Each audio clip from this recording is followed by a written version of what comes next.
Hello, hello, hello. Thank you for joining us for the Totally Worth It podcast. This is episode number 19. I am Amy Gayhart, and I am joined by my home slice, Johnny G. Ooh, Amy G, it's been a tiring week. Yeah. It's been a very busy week for both of us, but like separately. You're doing your thing, I'm doing my thing.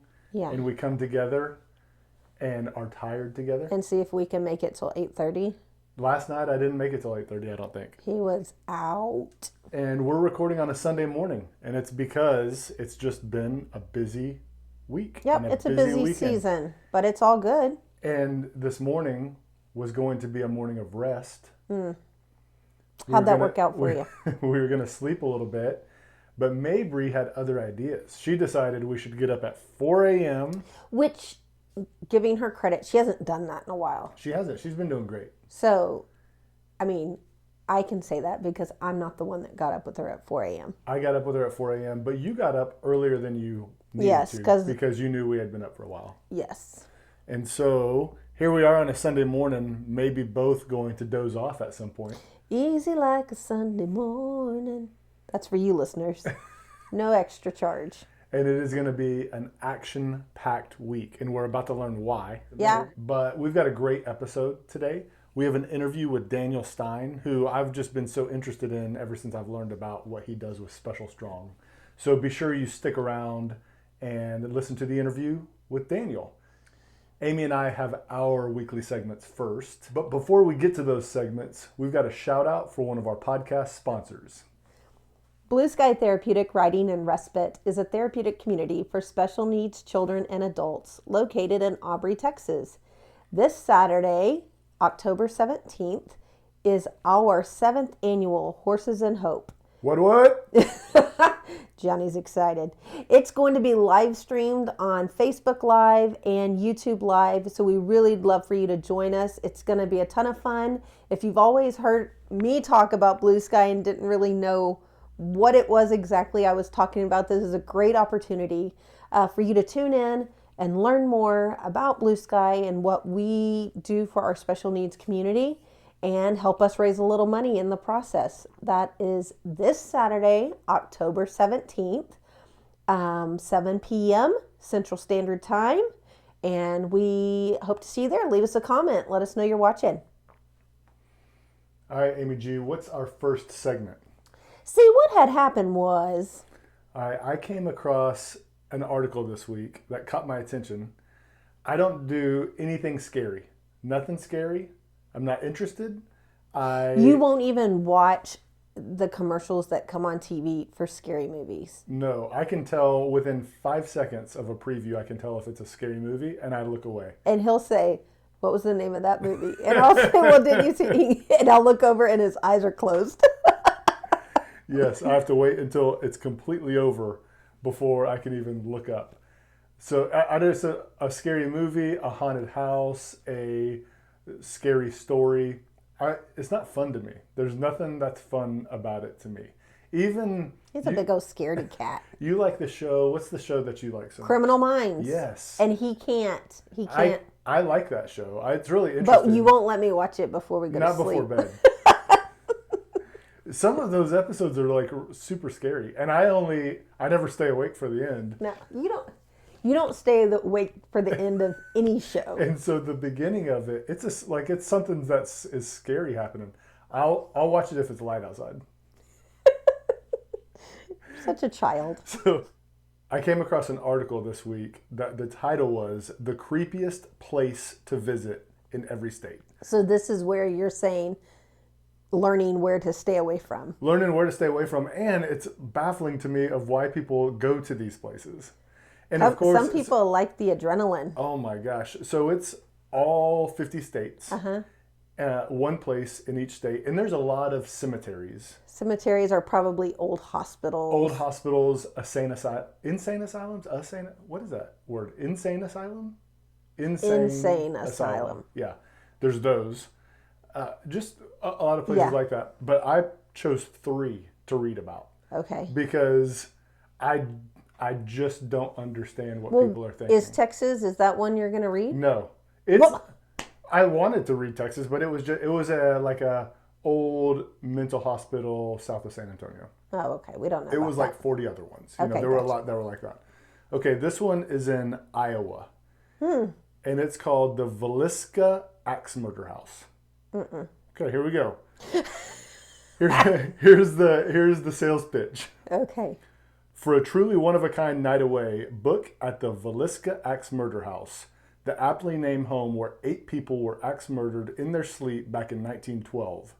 The case is still unsolved, but the main suspect was a traveling minister who had taught at a nearby church that night and left town early the next morning.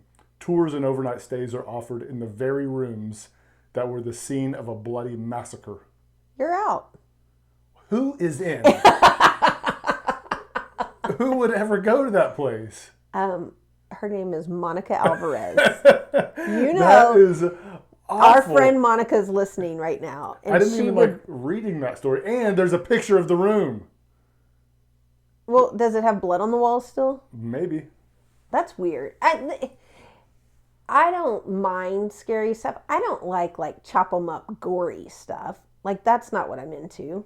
I like psychological thrillers. Okay. Here's Louisiana.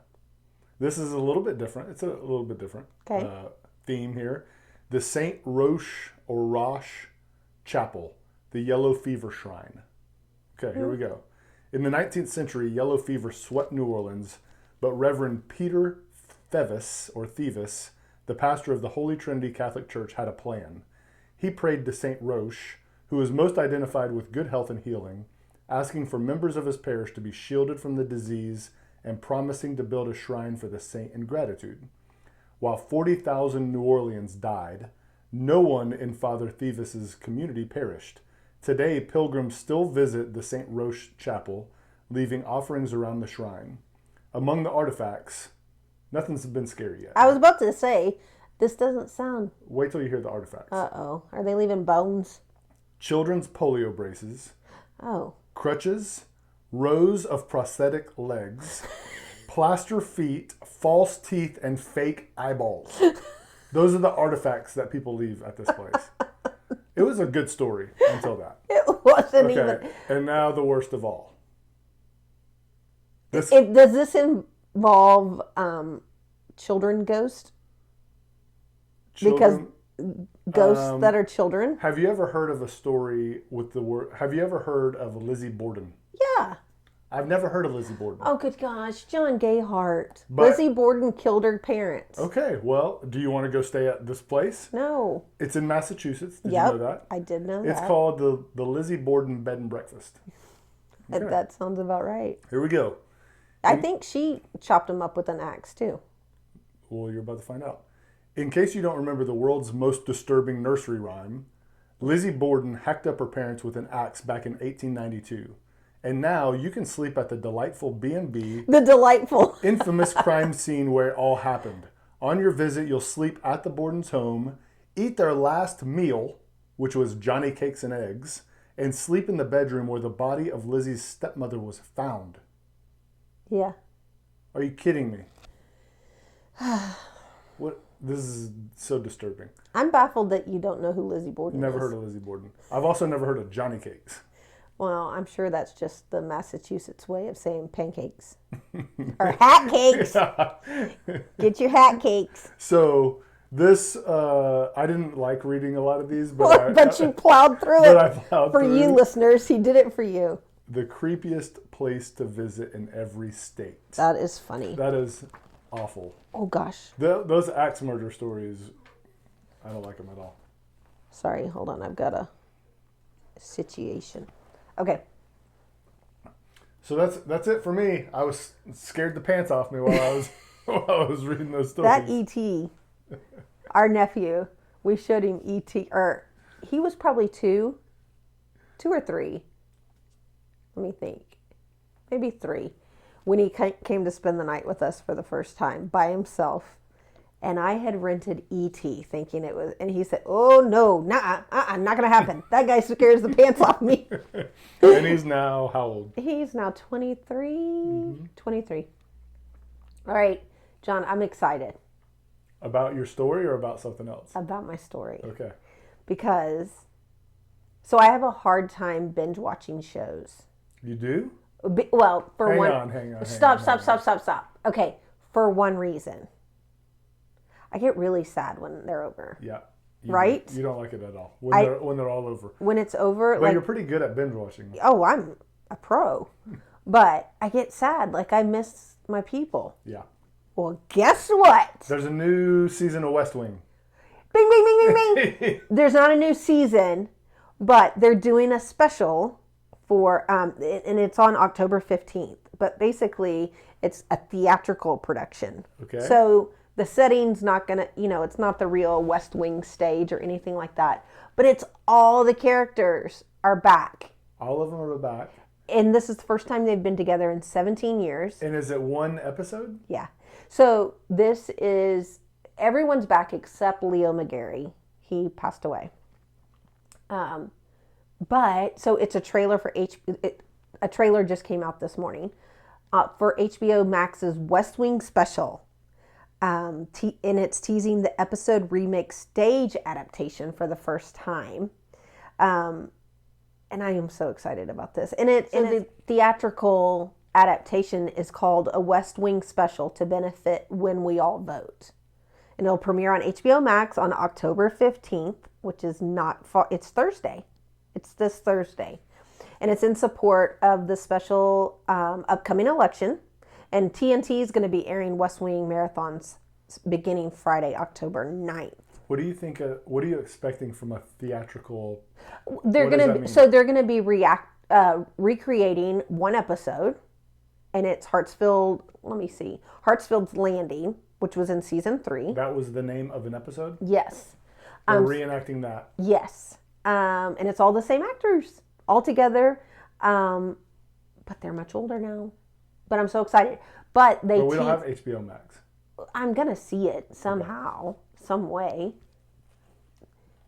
I might have signed up for a trial episode this morning. A trial membership. But it's Dule Hill, Allison Janney, Rob Lowe, Janelle Maloney, Richard Schiff, who I love, Toby, Bradley Whitford, Josh, who's my fave, Martin Sheen. So Leo McGarry died. I don't even know the real lyric. The bald guy. No. Was he the bald guy? That was Toby. Oh. Leo McGarry, he's the one, he was the chief of staff. Got it. Well, Sterling K. Brown is going to play Leo McGarry. I guess they're going for a totally different look because that sums that up. But so this whole thing is encouraging people to vote. I've been saying too during this whole lead up to the election that I just want Jed Bartlett to be president, right? So no other candidate is fitting the bill for you. No, I want Jed Bartlett. And here's the deal. West Wing was a Democratic show. I don't care if you're Democrat. I don't care if you're Republican.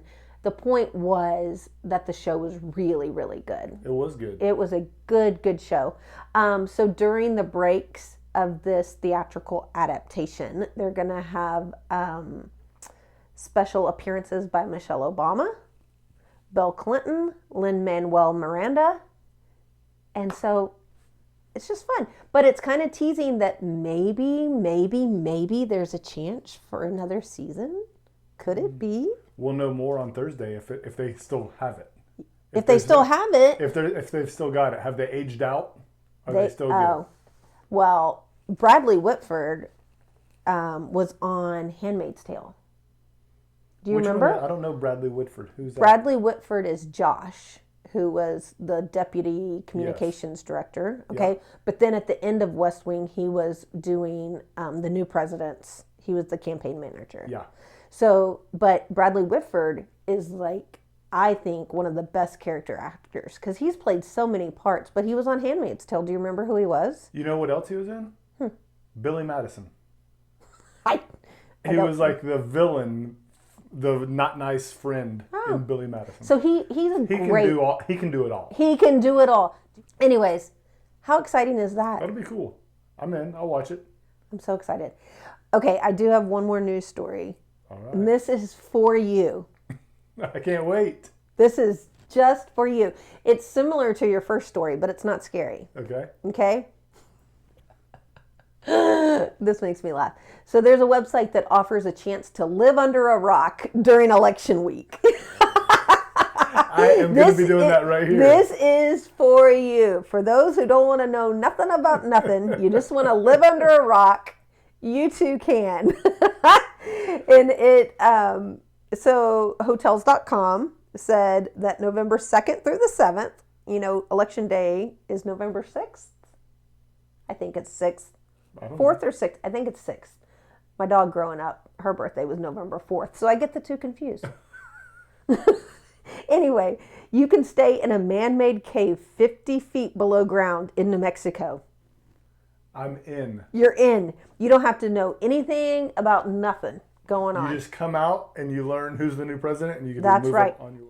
After you've cast your ballot, you can check out of the news feed negativity and check in to a man-made cave built 50 feet below ground. Does that sound good? That does sound good. This is, it's to try to combat political fatigue is real regardless of the year of election, said Josh Belkin, vice president of hotels.com. Yeah, I so have there you political go. fatigue right now, and I don't even pay attention to it. That's right, because you too live under a rock. Anyways, you can live under a rock like John Gayhart's been doing for all these years. Come join me. In fact, I don't even need to be underground. No. I've learned to just live under a rock, even out in public. I love it. I love it. During political season. Yep. All right, Amy, what's the next segment?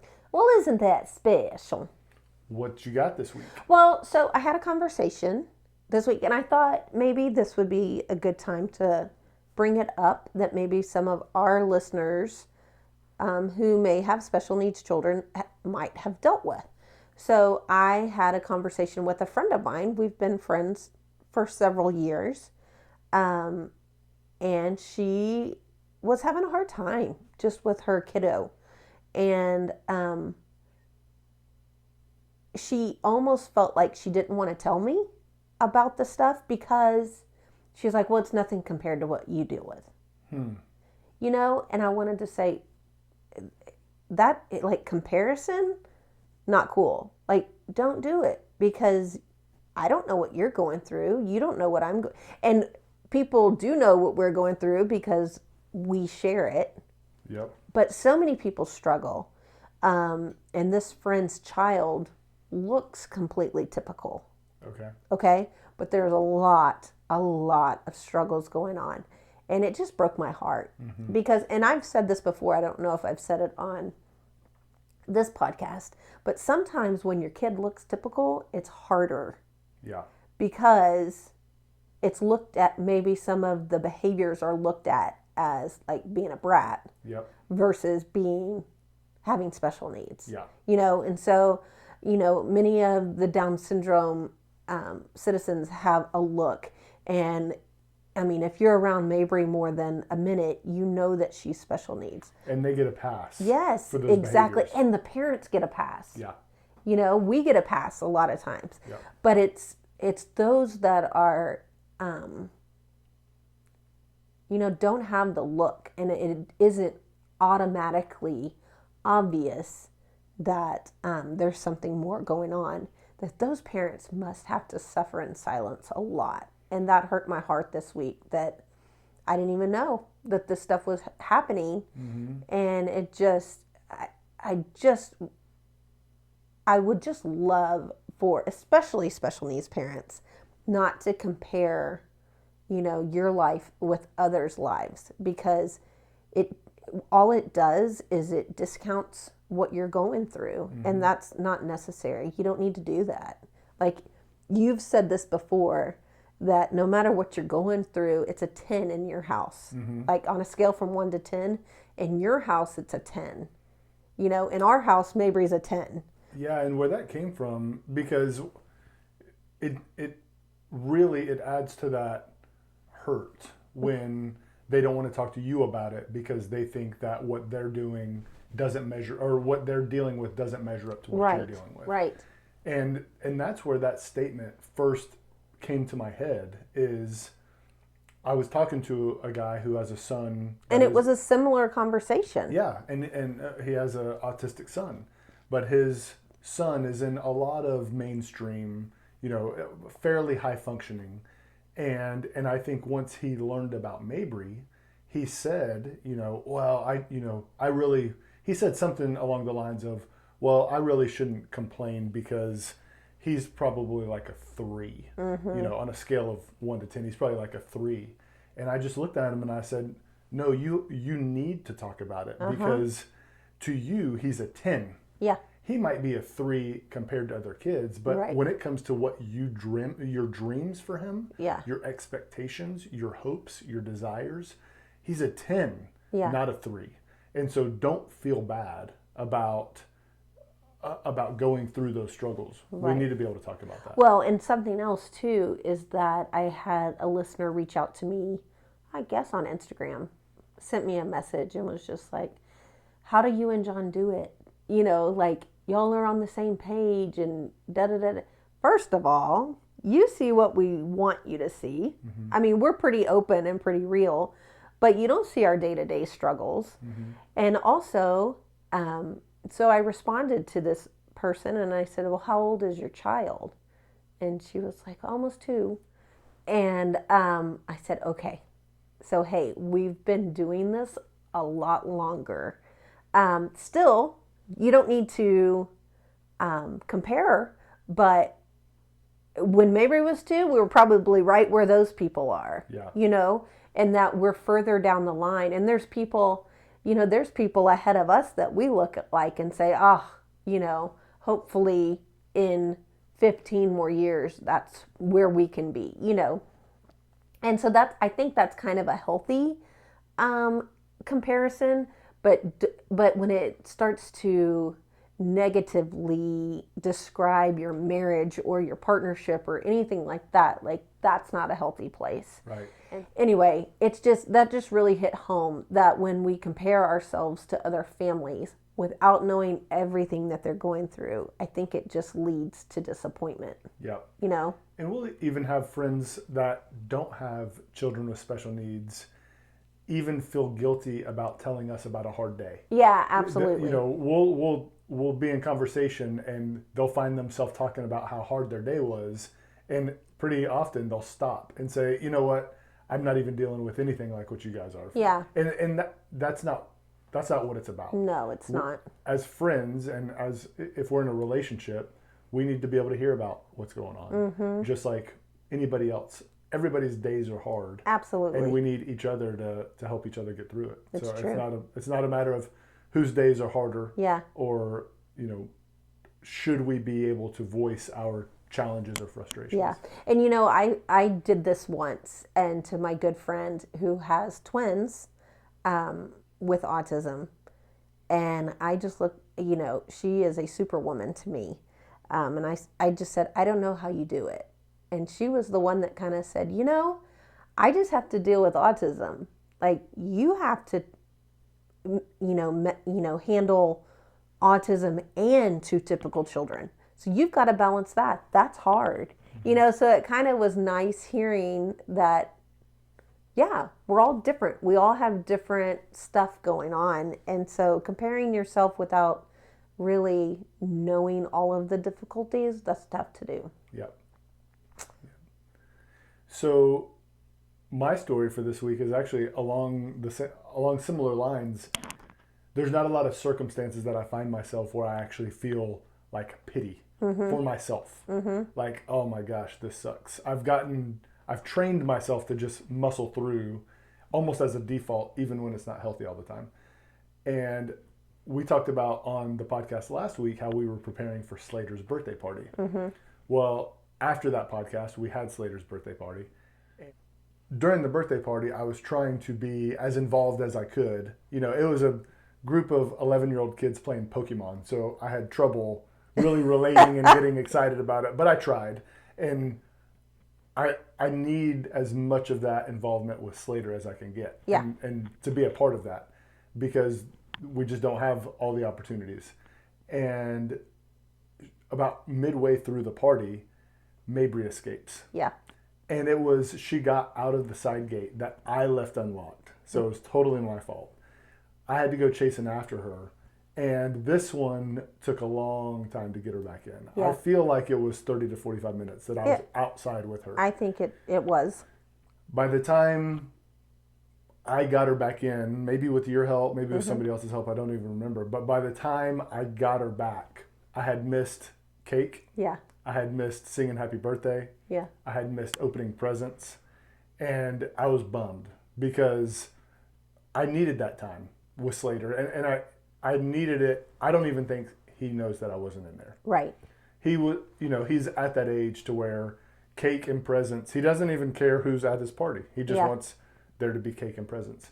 And so it was one of those, man, why, this is not cool. Yeah. It was a bit of a pity moment for myself as I'm sitting outside, just her and I, trying to get her back in because I know that stuff is going to happen at some point, and just being frustrated with her, frustrated with the situation. At the end of it all, realizing that I missed everything, bummed about that. I was also bummed that probably Slater didn't even know that I missed it. That's kind of a good and a bad thing. Like, he didn't really care. I wish he had cared, but it was a good thing that he didn't care, so there was some emotions going on there that I just don't, I've trained myself to not go through a lot. And it was one of those times last week at his birthday party. So I missed the key part of Slater's birthday party, and I hate that happened. Yeah. And I was frustrated with Mabry that happened. But the good news is it didn't affect Slater on his birthday. Right. Maybe we hear about it later. I'm sure we will. I'm sure we will.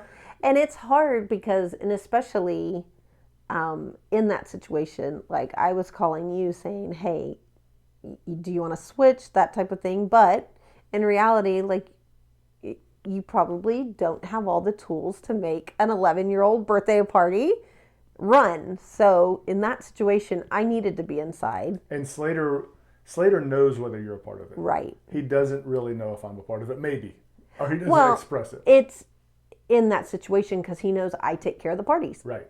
That's just what we do. Yep. And you're going to facilitate the cake. You're going to make sure all the presents happen. You're going to make sure everybody's happy and gets their goodie bags. Yeah. You're going to do all that. And so, that was hard and it was difficult. And another, to add on to that story, so when Mabry was out, she was wanting to get into a friend's Jeep, one of the moms had driven a Jeep. I had a conversation actually with that mom yesterday, and she was like, I felt so terrible because, you did an Instagram story during all of that. And she goes, I just felt awful.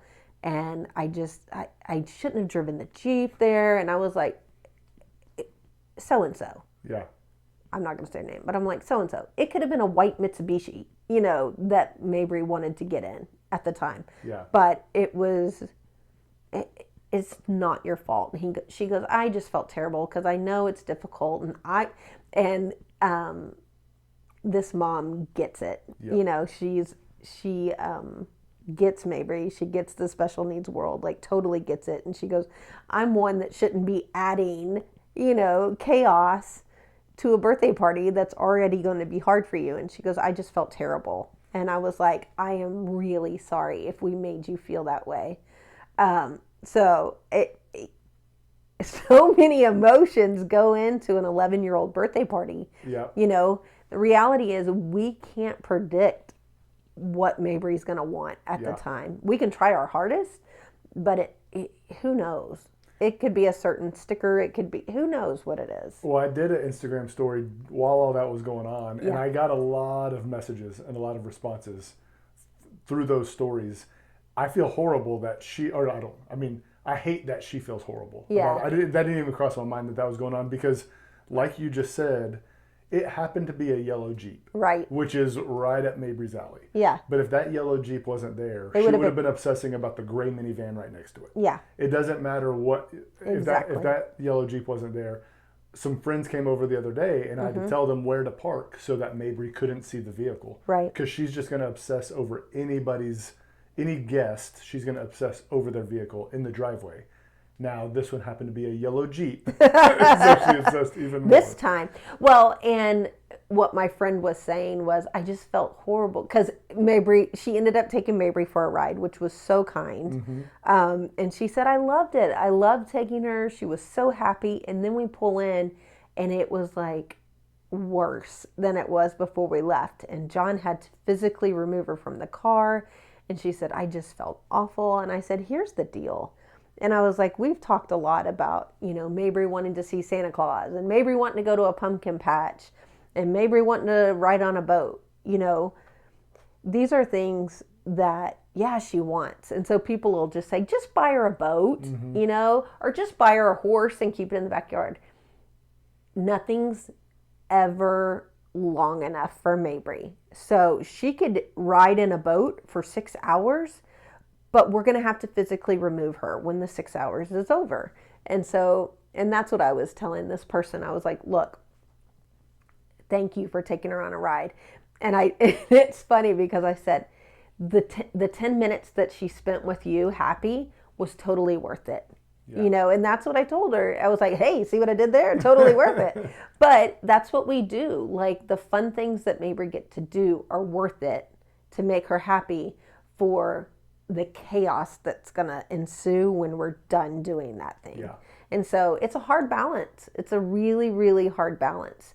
And so, no, we don't give her everything she wants. And sometimes we can't do it because we're just physically not feeling it, But it was a hard day. It was a good day, but it was hard. And that kind of sums it up. And the moral of the story is it's all because I left the gate unlocked. And that sounds simple, but that's real. That is real, but again, you can't beat yourself up over that. And I wasn't, but we've house-proofed. We've Mabry-proofed this house. Yeah. And we have fixed our issues until we do something like leave one of the gates unlocked. Yeah. And then you just deal with the consequences. Yeah. So it's not that we live on house arrest. Right. We have in the past. Yeah. We've figured out how to not do that anymore. Yeah. So it was definitely a special day. It was. So Amy, what you digging this week? So I am digging Stitch Fix. The box that you get once a month. No, I actually get it every other month. Because once a month is too much for me. But I hate shopping. You know this. I don't like to clothes shop. I don't like to shoe shop. And so they send me clothes every other month. You put in your size, you put in your style, you do all this. Anyways, it's been kind of fun. And I don't keep everything. So it's $20 fee, a styling fee. But then if you buy something, the $20 comes off of that. Okay. And then you could return the whole box if you wanted to. And like, yeah, no, I don't love it. You're still going to pay your $20 fee. But anyways, it's just super fun. It gets stuff that I probably wouldn't pick out. And so I like that. Do you ever return anything? I do. You do? I do. So how many items come in a box? You get 5 or 6. So on average, how many do you keep? 2 or 3. You send that many back. So you send half the box back, usually. I do. And if you send half the box back, you don't get your $20 back? Do you have to buy the whole box? No. So like if I bought these jeans. Look here. Yeah. Hey, I bought these jeans. So, well, I don't want to, I guess. So these were $70. Okay. The $20 styling fee came off, so they were $50. Okay. There you go. There you go. So every other month. Yeah, and you get a box of 5 or 6 things, and you keep 2 or 3. Yeah. Cool. And that just kind of helps, like, build your wardrobe a little bit, but it's just kind of fun because I hate shopping. Yeah. I hate it. Yeah, you don't like it. Mm-mm. You, on the other hand. I can do some shopping. Yeah, you can. All right, today we interview Daniel Stein, who founded Special Strong, which is fitness. It's fitness training and fitness classes for children and adults with special needs and disabilities. And when I met him and heard the story a year or 2 ago, I just got fascinated by how he got into it and then how these fitness sessions actually work with his clients. And so I got to know Daniel a little bit. Amy, you know Daniel a little bit. And just learning about how it built and why and the story behind it, and then where he hopes that this business goes. I found it really, really cool. I think you will love to learn more about Special Strong and the options out there for our children and adults to stay in shape, because that's one of the issues that we all have. Yeah, it is. Helping them eat healthy and stay active and just live healthy lifestyles. So Daniel's doing a great job with that. He's built it into a really cool company with a good heart and a good mission. And so I'm glad that you all get to learn about it, and maybe you can tell others about it as well. So we hope you enjoy this conversation with Daniel Stein.